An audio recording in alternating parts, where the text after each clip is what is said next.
जितने विपक्ष के नेता हैं उनको जेल भेजेंगे और जितने बीजेपी के नेता हैं उनको सबको निपटा देंगे, उनकी राजनीति खत्म करते जाएंगे, उनको सबको निपटाते जाएंगे। विपक्ष के अंदर आज इन्होंने मनीष सिसोदिया को जेल भेज दिया, संजय सिंह को जेल भेज दिया, सत्येंद्र जैन को जेल भेज दिया, केजरीवाल को जेल भेज दिया, हेमंत सोरेन को जेल भेज दिया, ममता दीदी के कई मंत्रियों को जेल भेज दिया, स्टैलिन के कई मंत्रियों को जेल भेज दिया, केरला के सीएम के पीछे पड़े हैं। अगर ये चुनाव जीत गए, मेरे से लिखवा लो एफिडेविट के ऊपर, थोड़े दिन के बाद ममता दीदी जेल में होंगी, तेजस्वी यादव जेल में होगा, स्टैलिन साहब जेल के अंदर होंगे, पिनरई विजयन जेल के अंदर होंगे, उद्धव ठाकरे जेल के अंदर होंगे, जितने विपक्ष के नेता ये सारे जेल के अंदर होंगे। अगर ये चुनाव जीत गए, इन्होंने बीजेपी का एक नेता नहीं छोड़ा, आडवाणी जी की राजनीति खत्म कर दी इन्होंने, मुरली मनोहर जोशी की राजनीति खत्म कर दी, सुमित्रा महाजन की, शिवराज सिंह चौहान जिसने मध्य प्रदेश का चुनाव जीत के दिया इन लोगों ने, शिवराज सिंह चौहान ने उसको मुख्यमंत्री नहीं बनाया, उसकी राजनीति खत्म कर दी।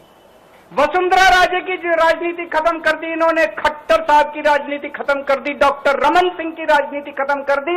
अब अगला किसका नंबर है?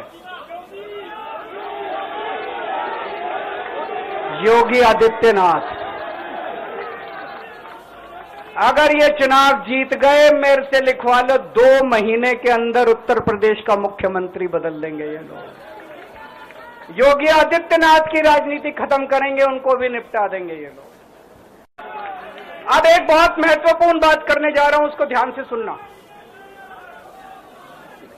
ये लोग इंडिया गठबंधन से पूछते हैं आपका प्रधानमंत्री कौन होगा।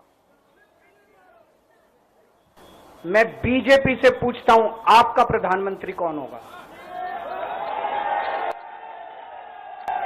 आप लोग सोच रहे होंगे केजरीवाल क्या बात कर रहा है, मोदी जी होंगे। नहीं, मोदी जी अगले साल 17 सितंबर को 75 साल के हो रहे हैं।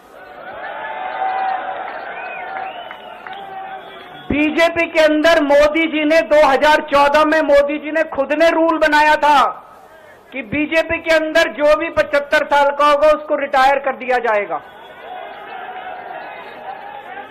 सबसे पहले आडवाणी जी को रिटायर किया गया, उसके बाद मुरली मनोहर जोशी जी को रिटायर किया गया, फिर सुमित्रा महाजन को रिटायर किया गया, फिर यशवंत सिन्हा को रिटायर किया गया।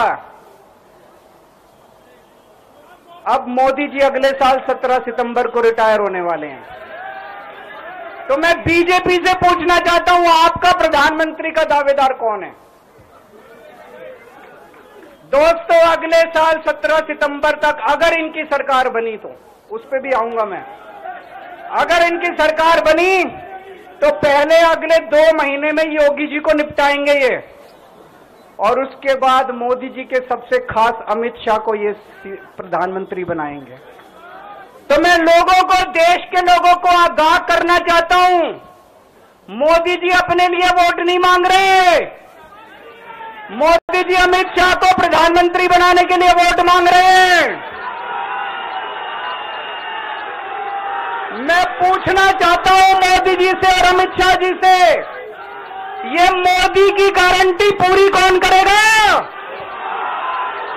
क्या अमित शाह मोदी की गारंटी पूरी करेंगे? जब आप अगर जो वैसे तो मेरे को लगता है मैं भी आऊंगा उसके ऊपर, मुझे नहीं लगता इनकी सरकार बन रही है,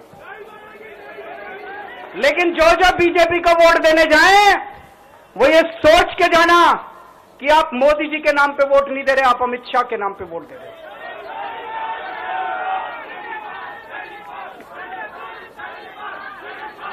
अब एक खुशखबरी आप लोगों के लिए, अब एक खुशखबरी है, सबको बता देना जो मैंने बातें कही है, बड़ी सोच समझ के कही है।